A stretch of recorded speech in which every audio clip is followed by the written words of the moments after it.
Hello everyone, I'm Nick Peters, the gaming theologian, and I affirm the virgin birth. If Christians worship the one true God revealed in Jesus, should they really engage with pagan religions and myths?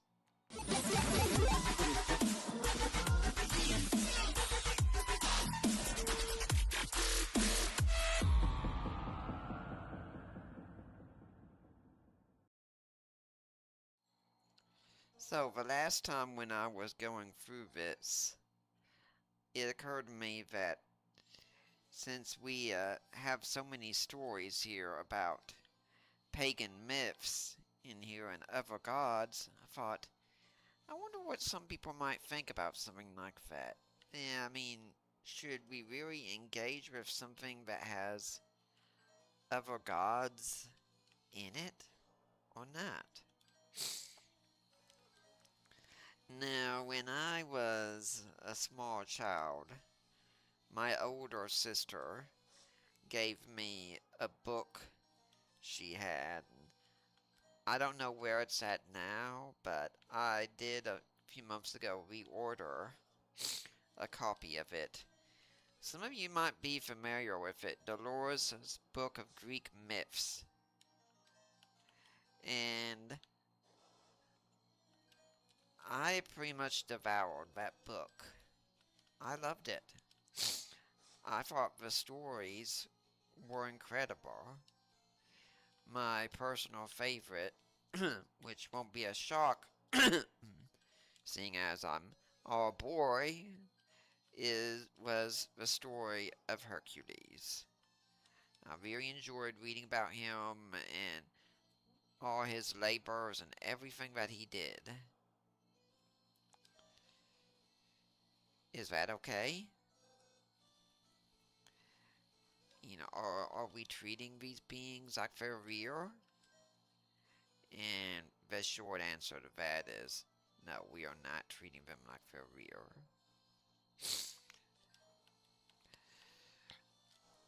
In fact, the early church was familiar with the pagan myths. And if you read Scripture, Scripture assumes its audience is familiar not just with the myths themselves, but stories surrounding the myths, such as in Acts 13, when Paul and Barnabas go into the city of Lystra. The people there assume that Paul and Barnabas are gods. Now, why would they think such a thing? Where not only was it that a healing took place, but also that there was a story in the area about how once the gods came down, and they weren't in the appearance of gods, let's say, quite the opposite, and only one couple took them in and took care of them, and so that couple got blessed, and the rest of the town got destroyed. Yeah, the gods apparently take things like that seriously, where these people weren't going to make the same mistake again. So in comes Paul and Barnabas, and they do a miracle, and the people say, it's happened again, it's happened again.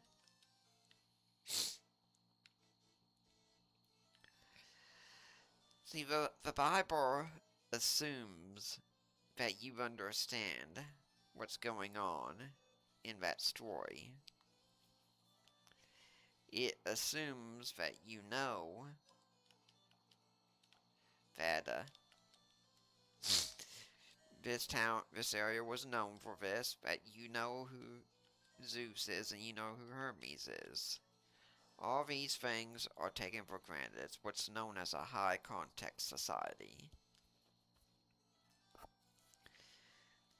Now, there's even a few other references in Acts to pagan deities and beliefs that assume a knowledge, even describing the ship that Paul and Barnabas sail in, assumes you're familiar with the figures that make up the symbol on the ship. Paul takes all this for granted, or Luke does.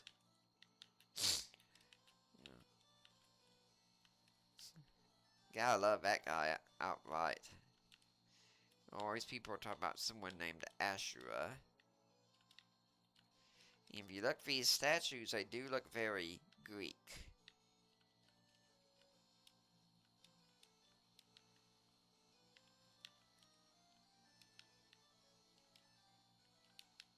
Kai has the power to heal. You go, no way. Next fall was going after Magi. We're looking for that man with a hat on. Now, how she knew that, I don't know. He dropped in, asked about Magi, and left. Right. Say there are Magi and the relics of the ancient gods. It's 4 to the east and 3 to the south from a big rock in the southern forest. Now, later on, when you read the church fathers, they too were interacting with the Greek myths. The thing is, they lived in a culture with people who believed the myths were true to some extent. Not everyone did, but some did. And their goal then was to show that the myths do not serve civilization well, and to look at the gods described in them and say, yeah, is this really what you want? Because often the gods were quite depraved. And yeah, we are going to eat meat sometime, but I've got a specific time in mind for that.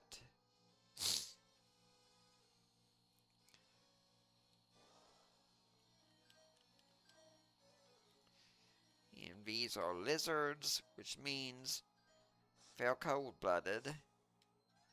So let's give them some cold.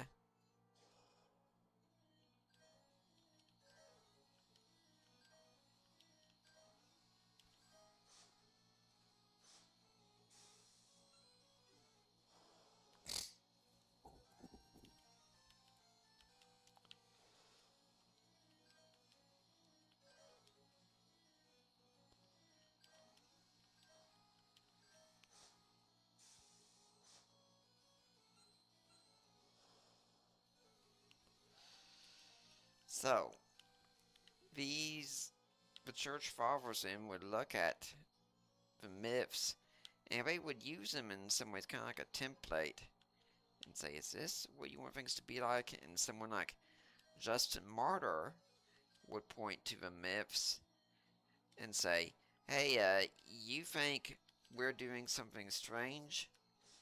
We're not doing anything different from what so-and-so does in the myths. Anything like that they could do. They were interacting with them. They understood the stories. And here's something else to consider, though. How do we know these myths today? And the answer to how we know them is they were passed down to us. Wow, deep insight. So what? Who passed them down? Who was sharing these stories?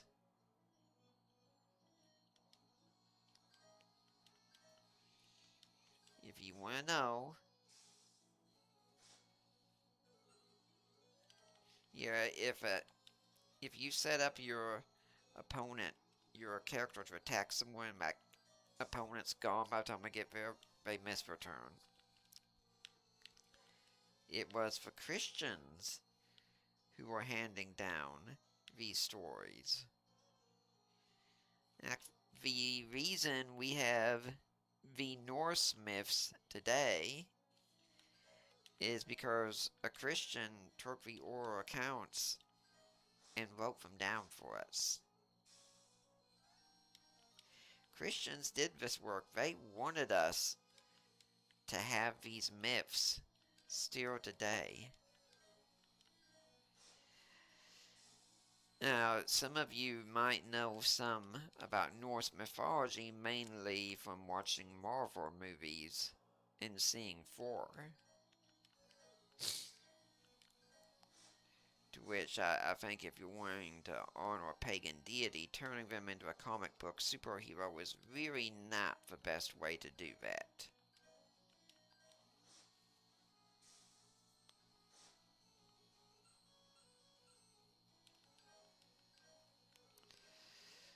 But the point I'm going to make with this is that if the Christians thought these pagan myths were so awful and horrible, they would not have handed them down. And yet they did. They wanted us to have access to these myths.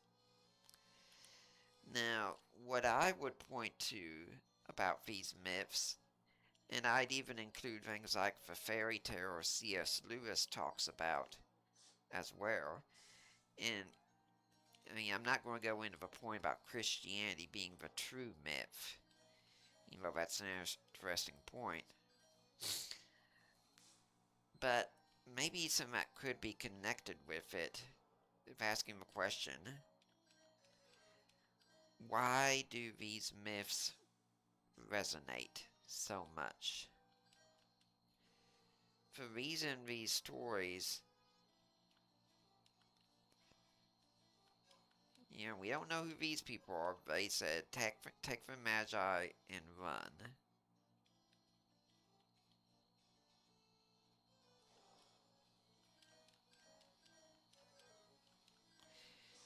I think the reason these stories connect with us so much is because they speak of a great need we all have. Now, what I'm going to do is equip Magi here. I want my character to be faster. David's character to be better with magic. Chris needs more power. Equipping the prism doesn't do anything. We'll give Shiro something else later on. Open it, quick. I say, whoever finished these guys off sure did their work quickly. Guardians came to help back Ashura's aim, but we failed. Ashura's men took the Magi.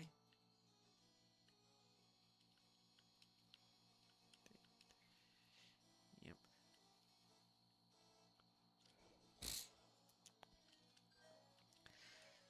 There are inspirational things we can learn from the stories.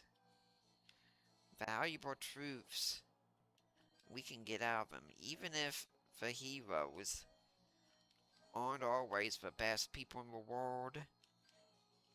There still can be something very good with them.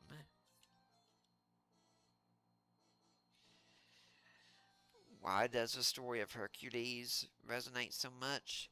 Probably because a lot of boys like the idea. Oh yeah, that's right. Kai joins us to help stop Ashura. Why do these stories like? Because a lot of boys want to grow up and be that hero and fight all the monsters. And also, Hercules' story is a story of redemption.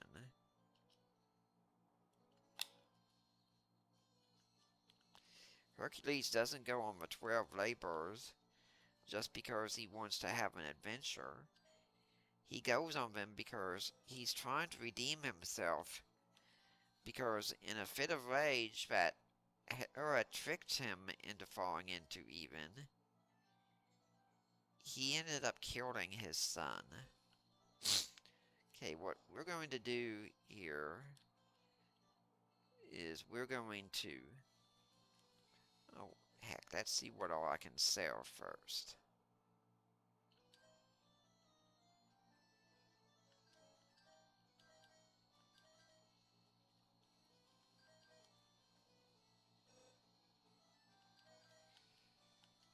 we're gonna get 6,800 gold pieces. Because I want to buy something for my robot, Chris. The stories are just fascinating and many times entertaining. And that's okay. They're meant to be that way. We're meant to enjoy them. Alright, we got through that first dungeon without taking any damage. Yeah, it tells you how much we're built up. And it is okay to enjoy them. The only stipulation is that, well, brace yourself, but you just have to avoid worshipping the gods in them. Yeah, I know that's difficult to think about, but that's going to be a requirement. Just don't worship the gods. In case you notice, my mutant's magic power has gone up tremendously now.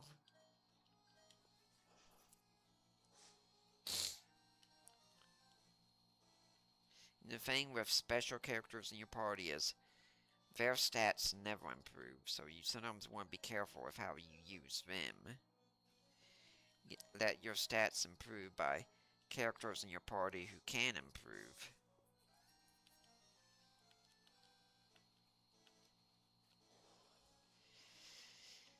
And if you go and look all over the world, you'll find great stories out there in their myths where they're just trying to explain how things came about the way they did.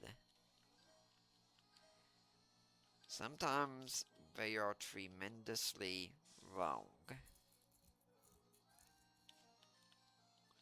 And that's okay. They're just trying. And without divine insight, without divine revelation, I should say, what more could they do?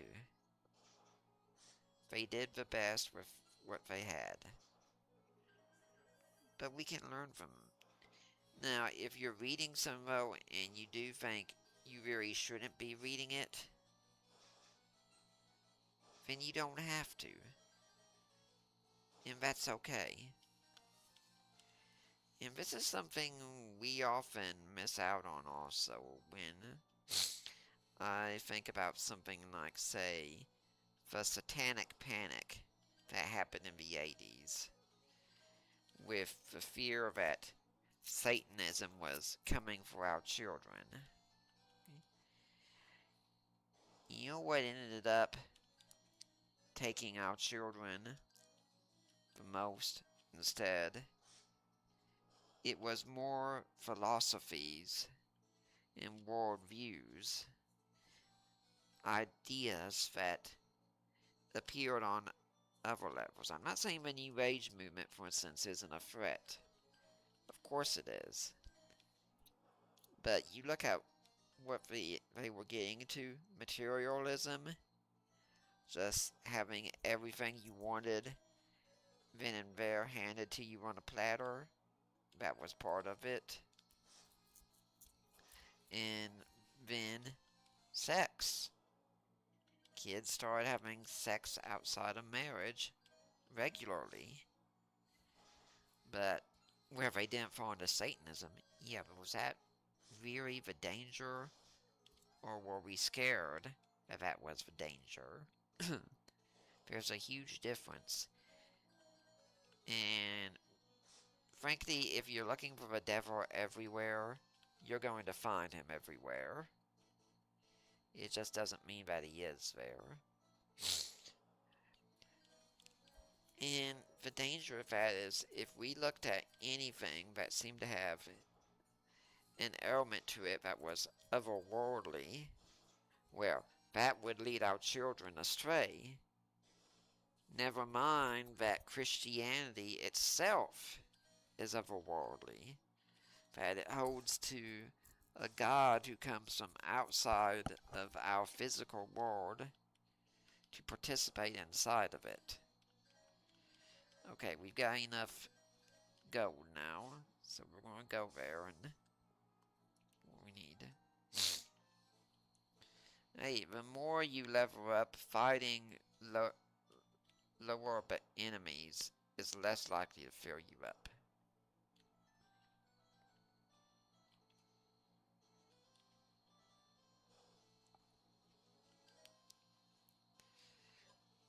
Again, I'm not telling you that engaging with the New Age movement is a waste of time,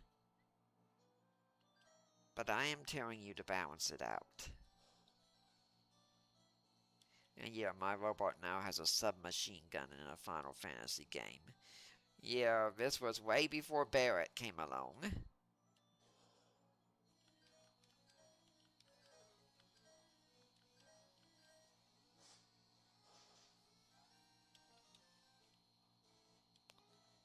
Here's the base. No.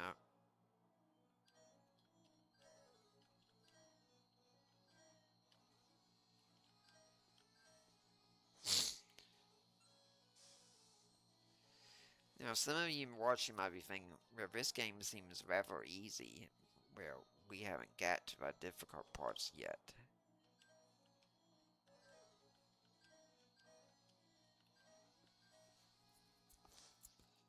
The first level is in many ways a cakewalk, but the further and further you get into it, anytime you talk to those guys, which are essentially zombies, yeah, this is what happens. So let's see if my robot can use this submachine gun here. Yep, 255 damage to the whole group.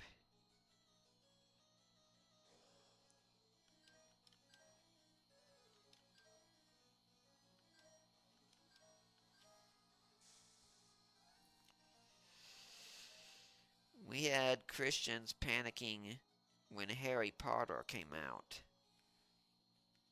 But the question I would like you to consider is whether it was something good for children to be reading or not. One question that people weren't discussing is why do kids like these books so much?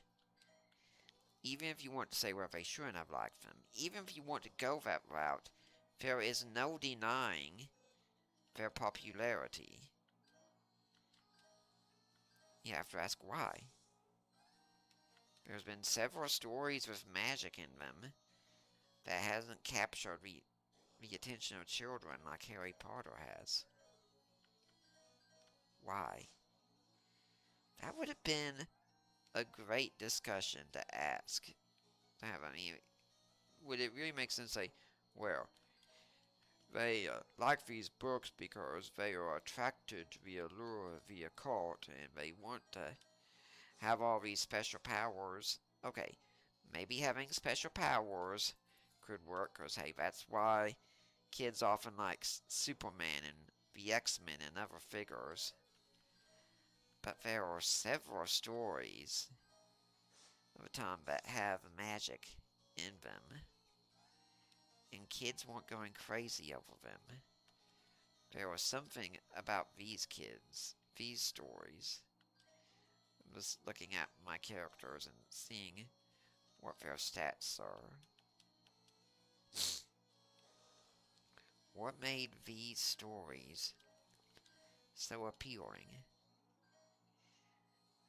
Might I suggest to you that kids could relate to Harry Potter in a unique way that oftentimes, at least at the start, all Harry wanted was to be an ordinary boy, and here he was expected to be the chosen one. Yes, he gets puffed up later on in the series, but what he wanted was to be the chosen one. If you use something like this, it increases speed. Oh yeah, if you push a button, your new teammate talks to you. They could relate not just to that, but his going to school. and going through the travails of an ordinary student at a school, which would include going through classes, having to learn new subjects, everything. Harry had to do it all.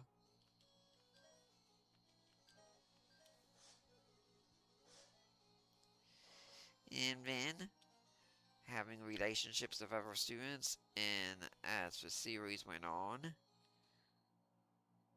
forming romances with them.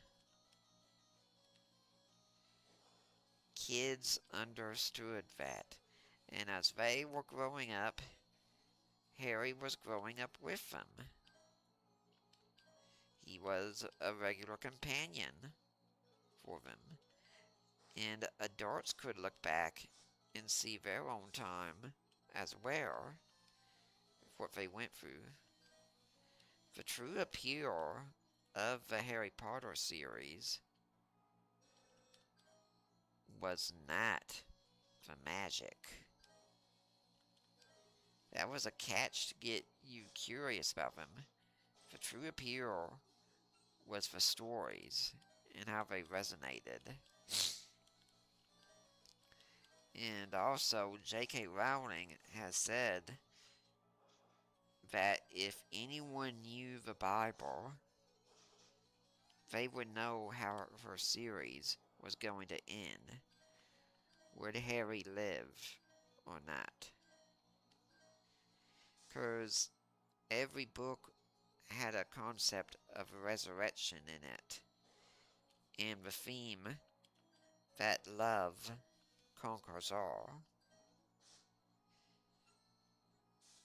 It's odd now because a lot of Christians who really didn't care for J.K. Rowling at the time now, they're totally cool with her because she is on the right side of history, coming after the idea of a transgender movement.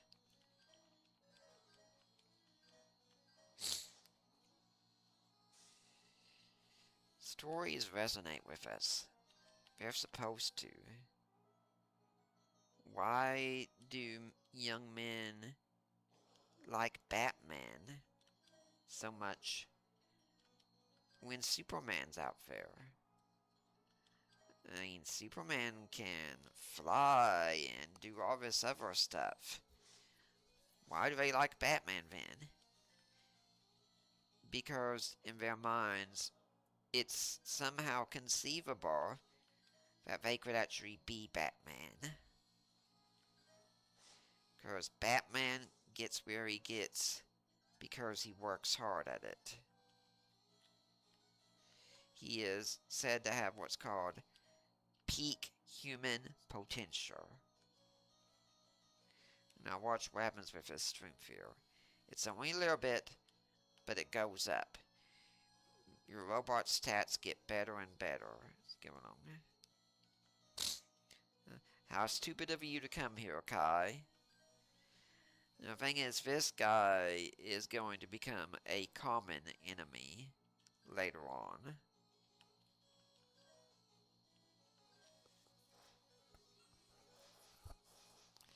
Now, this guy actually did some damage to us. Okay, now, let's try the meat.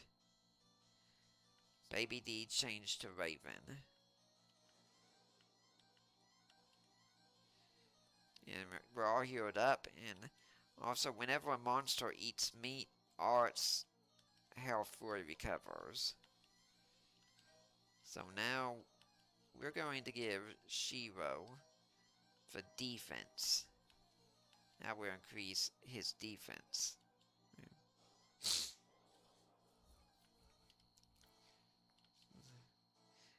After we become Storm of Magi and sell you again, we'll go get him before that.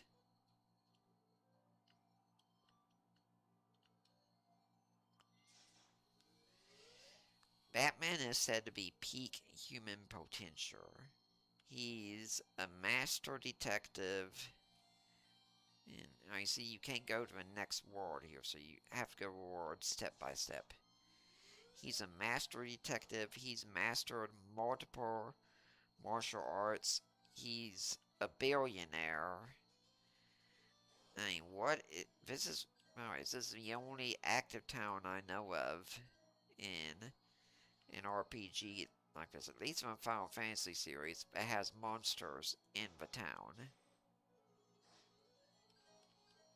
So this can actually be a good place to grind.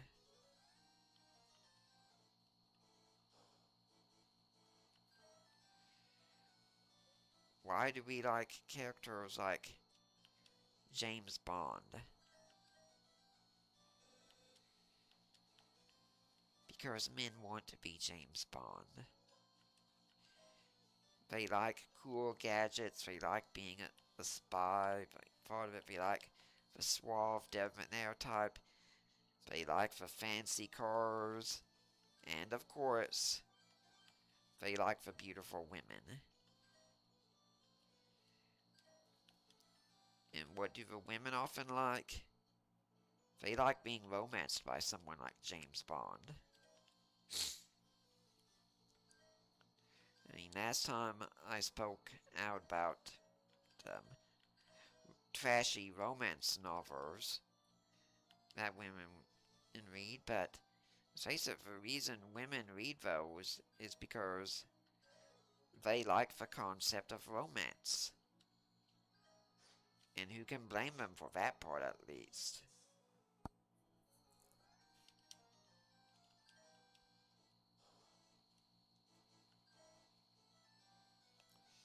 Let's see, there's nothing I really want to get here. Ashura's tower is hidden in the sandstorm. Desert town's a paradise for its camps. Ashura became a god with magi and rulers here, and he wants to give you the ultimate magi. Giants used to live in the next world, but not anymore. And none of these guys can agree on where Ashura's tower is. Tower in sandstorm must be Ashura's tower. 7 to the east and 7 to the south from a cactus south of this town. See a cactus there, the tower is south of it. So that's where we're supposed to go. You know, the thing about this idea also of liking these stories is that if you change the formula, the story no longer appears as much. The original Snow White was a big success. The new one they did, not so much. Why is that? Or because they made, yeah, it doesn't really look much like an eagle, does it? They made Snow White into this girl boss figure. And no one really wanted that. Snow White was meant to be a love story. And when you change that, no one cares about it anymore. When we've had stories with girl bosses where the women do everything without needing any training whatsoever. 4, 5, 6, 7. 3, 4, 5, 6, 7, and there's the cactus.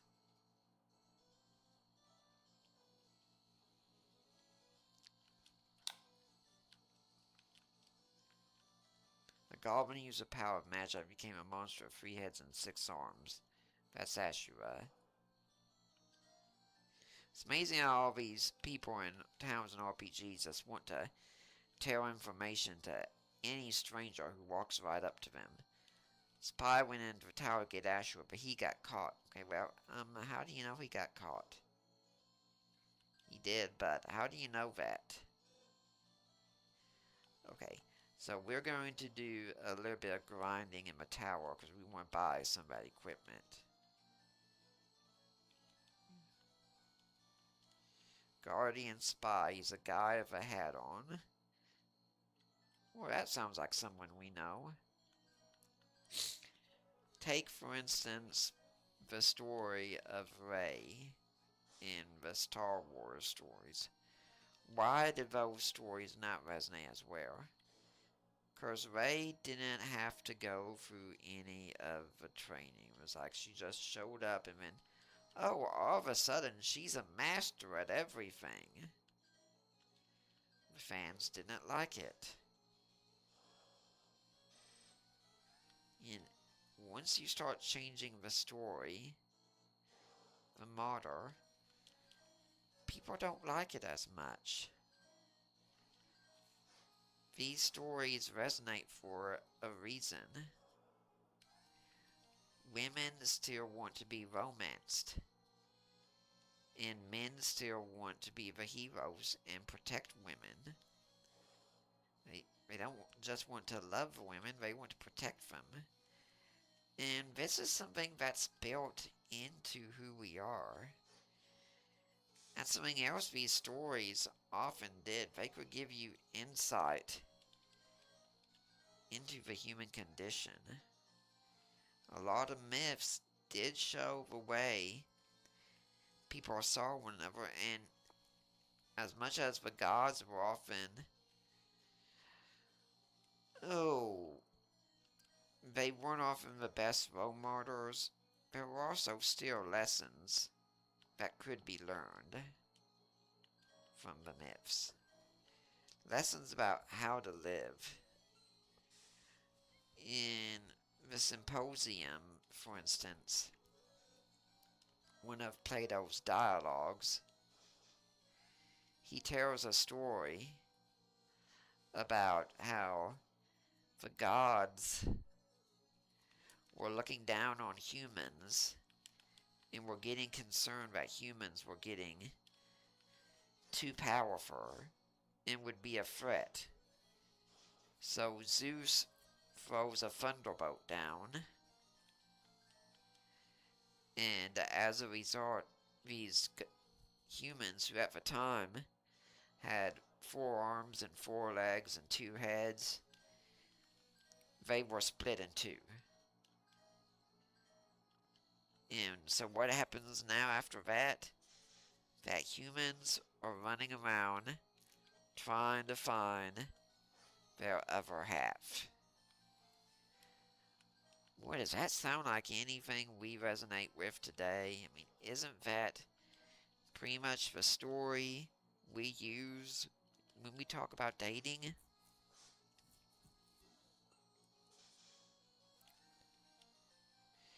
We have people who say they want to find their other half.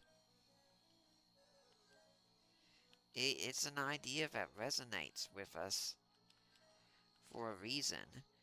There is a sense in which we think we have a form of completion when we find a spouse.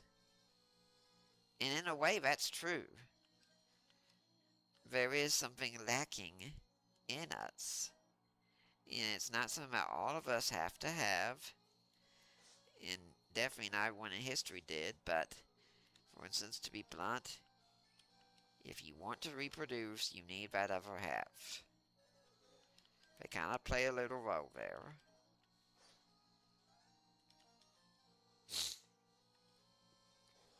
The myths understood that.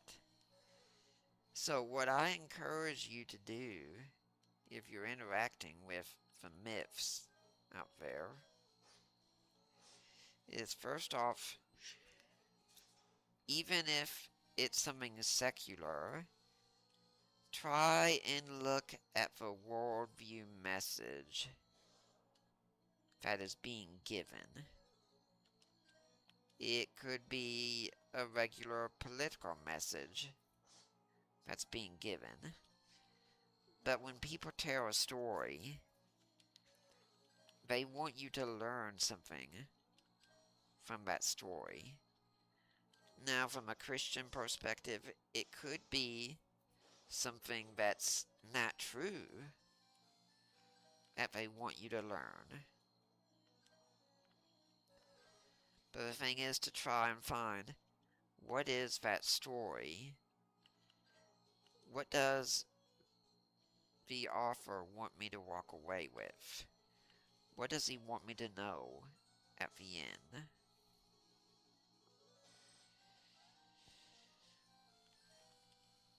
My friend Chris and I, when I was in seminary, and I'm pretty sure it was around 2007 or so, we went to see a movie together called Eagle Eye. I don't remember much about it. I just remember it looked kind of good from the trailers. And it did involve kind of government intrigue, and one theme that kept coming up was a regime change. And so I ended up saying, yeah, this is a movie about how the person who makes it apparently doesn't like Bush. Now, maybe he had valid concerns, maybe he didn't. Right, politically, I'm not so much of a fan of the Bushes myself nowadays. But I saw that going on in there. And we got home and we were talking, or I got back to my place, and we were talking with David, and I brought that up, and he was kind of saying, Chris, how did you miss that going on when they said regime change so much? Another interesting series to do this with is The Matrix. There's a whole lot of worldviews in there, a whole lot of things you can make, but The Matrix is one of those best movies out there to make you think about things.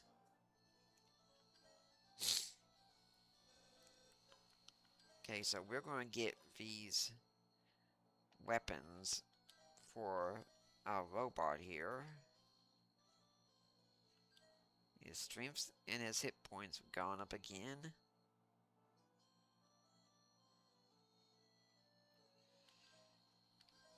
And now his agility has gone up.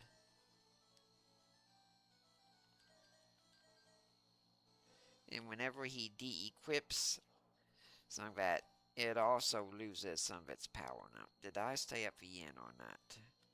Oh heck, I might as well save just to be safe. Oh, also let me remind you people that what I'm doing here, it's supported by people just like you. Please do consider becoming a supporter of us. I have a Patreon where you can become a regular donor. There is a link to it below. I also have a Substack where I sometimes do writings. You can make a donation through there if you want to. And I have a link to the Discord server that I have set up, where you can show up and we talk about video games, apologetics. There's a section for discussing autism. And I have something set up for men going through divorce. Now, granted, there's not a lot of people that I'm doing this with yet because, hey, I've just gotten this started. It needs time to grow. But that is the hope.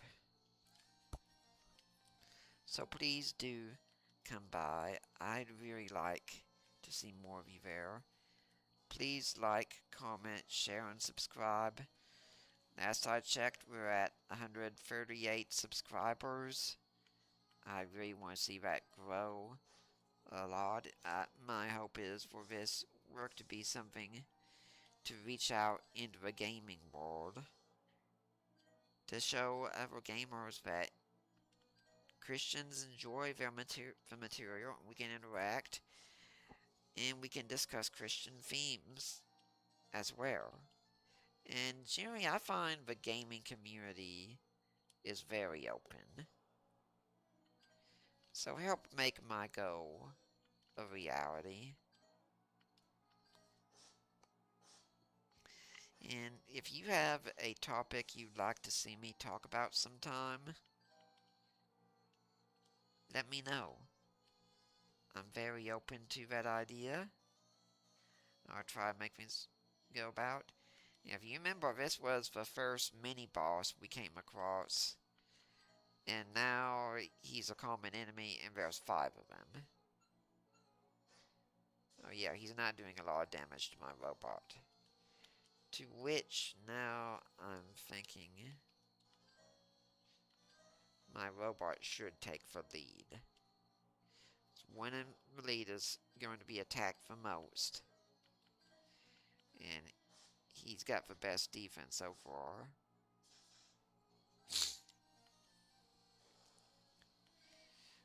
Folks, just take part in this work here. Because I don't want it to be just me doing this. And I want to know you appreciate what's going on here. Okay. So, getting back to stories. Video games also have stories as well. Final Fantasy X, for instance, can be a fascinating story to discuss with someone. I remember the first time that I saw somebody in-game informer that said, you play Tidus, a blitzball player whose world is being destroyed by a mindless destroying force called Sin. It's like, wait. Did I read that correctly? That your enemy in the game is Sin? Yeah, I read it correctly. Now, does that mean that I agree necessarily with how they handled the topic of sin? No. But isn't that a great point of discussion to use to start with the idea of sin? Okay, we got Mask in our party now, who's a guy that wears a face mask. Who on earth could that possibly be? What a mystery.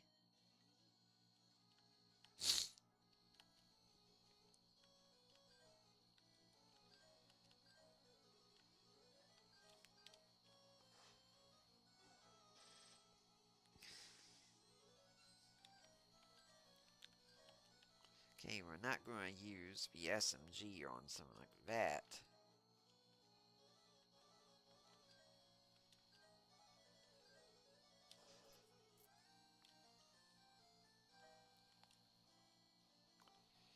Yeah, it's quite likely we can get to Ashura before the night is over.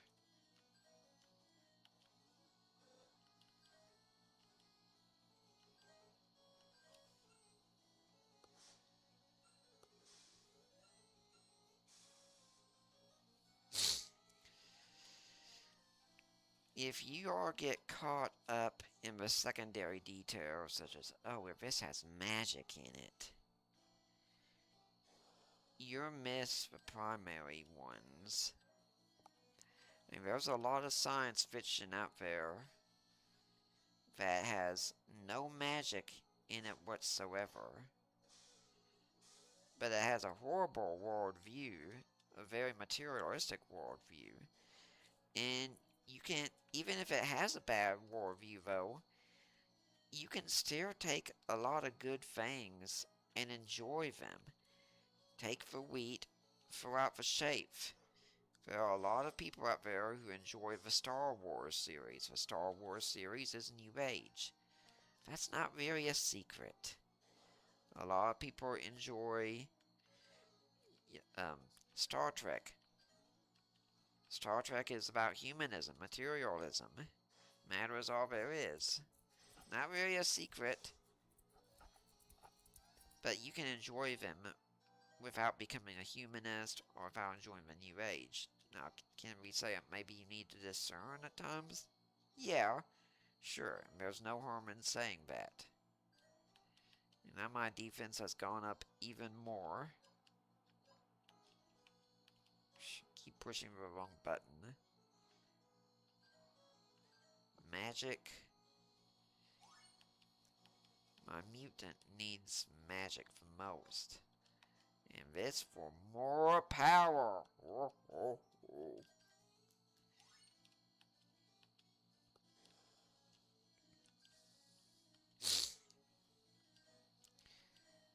Now, some of you might be noticing that, yeah, it looks like the battles are getting a bit tougher now.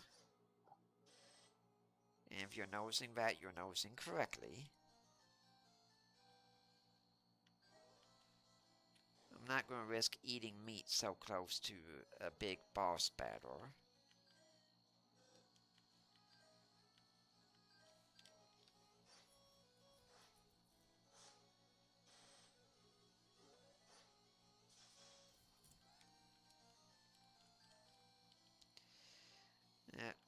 And says pretty much whatever you're doing, do it to the glory of God.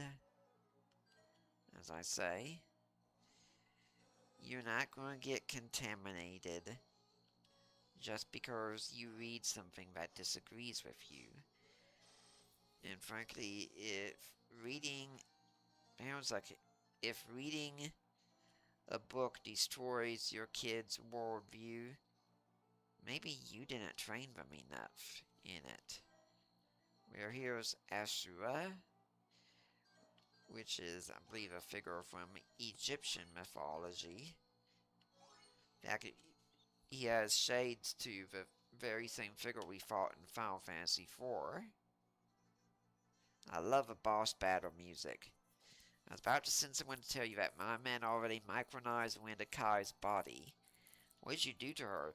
She was born with magi in her body, which gave her the power of healing. I get those magi and she fails, killing 2 birds with 1 stone. Now I'll get yours when I'll make it 3 birds. Never. I was kind of curious to ask, if she had magi in her body and she's in the first world, why didn't the prism pick that up? Who knows?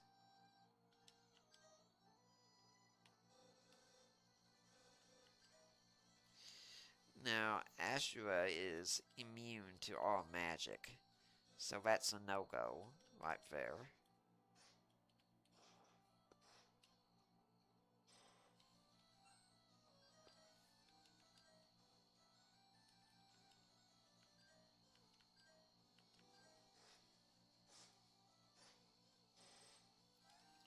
Well, that was pretty easy. Oh, I don't want to die.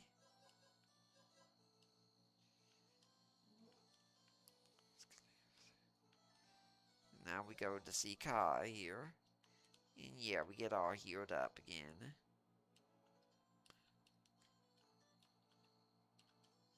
So what do you do when your healer is sick? The only way to get inside the body is to micronize. Giants should... No, oh yes, Kai told me to give you this. Yeah, I think that was done because that way you'd have enough magi to go to the next world. Otherwise, you try and go on ahead and you couldn't go there. I think you may want to make sure you knew what your objective was when you were heading here.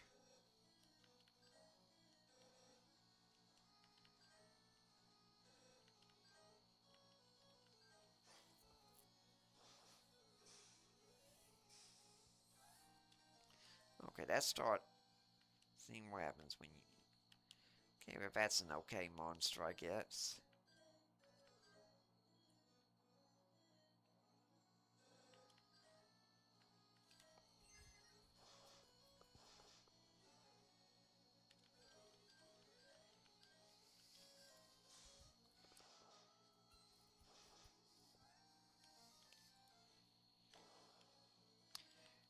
Some of you more observant viewers might be noticing a pattern showing up where you face an encounter, take 4 steps, another encounter, then take 1 more step, another encounter. Yeah, I've noticed that too. I'm not sure why it is that. I noticed this when I was first going through the game several years ago.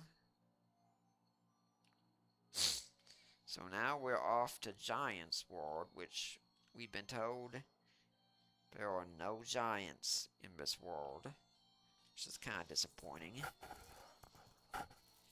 Alright, we are going to be grinding here a bit because there is some really good equipment here.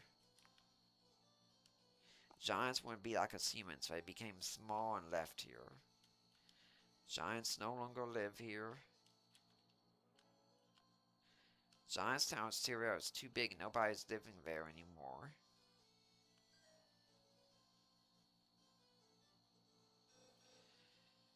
Okay, we're not going to buy the katana just yet, because we need to buy giant equipment for everyone here. Where does he get the giant goods? See, all of this we're going to need to get for our characters. That's going to involve a lot of grinding, but that's okay.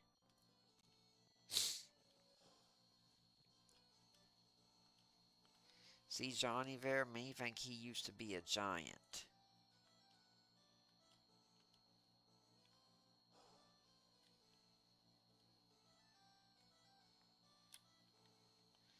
Now if you go this way... Dad! Remember me? Of course! How's Mom? She's fine, waiting home. Let's go home together. No, I can't yet. For Magi, but we defeated Ashura. There are more rogues like Ashura going after Magi. We've got some here. You gather them too and take this. Kids like, no, I imagine kids like you have such a thing. I'm not a kid anymore. We'll meet again as long as we go after Magi. I come home with you then. Promise? Yes, I promise. Okay, Dad, promise. It's never explained really how he got to this world without having all the Magi that we have. Plot holes, what are you going to do? Excuse me, where do you get those giants' goods? Surprise me, I get from a giant's town. Why? How'd you get in? Johnny told me how, but don't tell anyone else. I'll be out of business. Disappointing thing is when you go to Giant's Town, you don't really find all the giant goods. Sure would be nice to avoid having to earn all that money, but...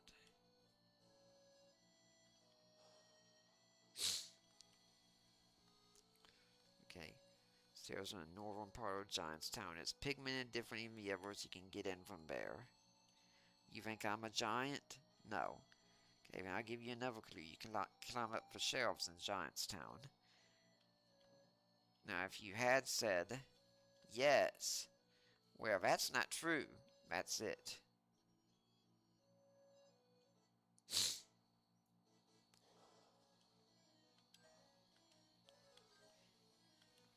If a description of fiend sounds familiar, that's because that's what Shiro in the game is right now.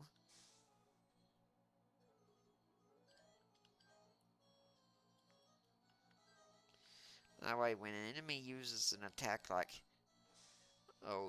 dissolves, and they also heal up however much damage they did to you. Fiend change to beater.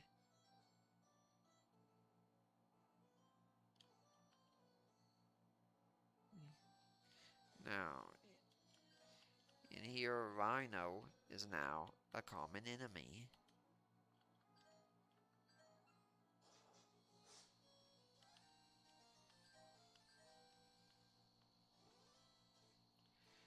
Here you can see we need more Magi to open this door.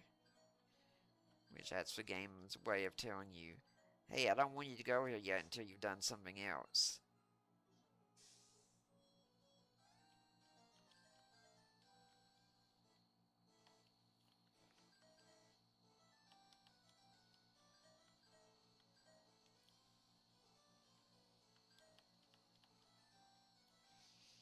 So we're going to go in here. There's 2 more Magi. And with that, we are going to wrap things up for tonight. Next time, we'll do some more grinding, getting everything we need so we can be ready for the next level. Until then, I'm Nick Peters, a gaming theologian. I affirm the virgin birth. And remember, whatever you do it all to the glory of God, even your gaming.